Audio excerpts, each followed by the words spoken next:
In 1849, in the ancient city of Nineveh in northern Iraq, archaeologists were sifting through dusty remains, hoping to find records that could prove Bible stories true. Instead, they uncovered one of the oldest libraries in the world. Inscribed on crumbling clay tablets was a 4,000-year-old story so riveting that the first person to translate it reportedly began stripping from excitement. The story was the Epic of Gilgamesh. It begins with Gilgamesh, king of the city of Uruk, who would crash every wedding and sleep with the bride before she could sleep with her husband. To tame Gilgamesh, the goddess Aruru created a rival named Enkidu. Enkidu lived outside the city walls, in a chaotic world filled with wild animals, invaders, and evil spirits. After being seduced by a priestess of the goddess Ishtar, the wild animals rejected Enkidu, and he ventured into the city. There, he encountered Gilgamesh, who was up to his usual mischief. Enkidu stepped in to stop him, and the two men wrestled through the city streets until Gilgamesh narrowly won the fight. Afterward, they became inseparable friends.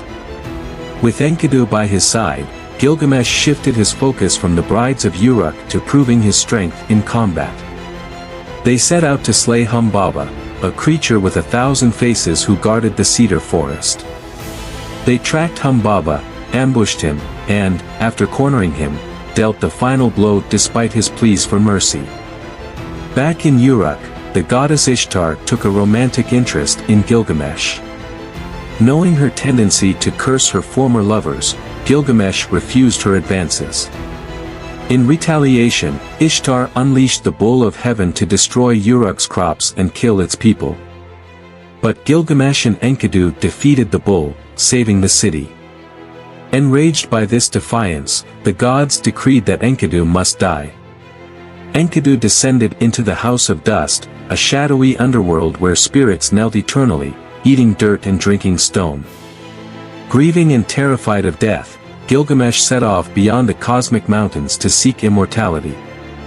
He passed scorpion people, groves of gemstone trees, traveled beneath the mountains, and outran the rising sun until he reached the end of the world, where he found a bar.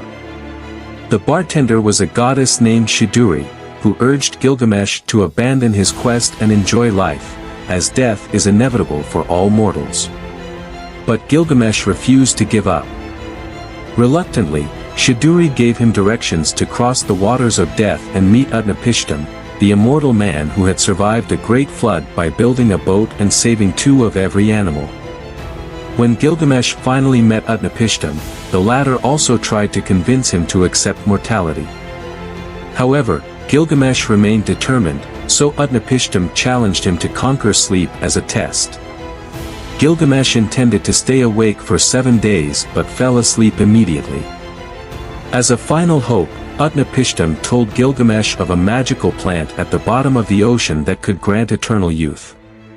Gilgamesh successfully retrieved the plant, but a snake stole it on his way home.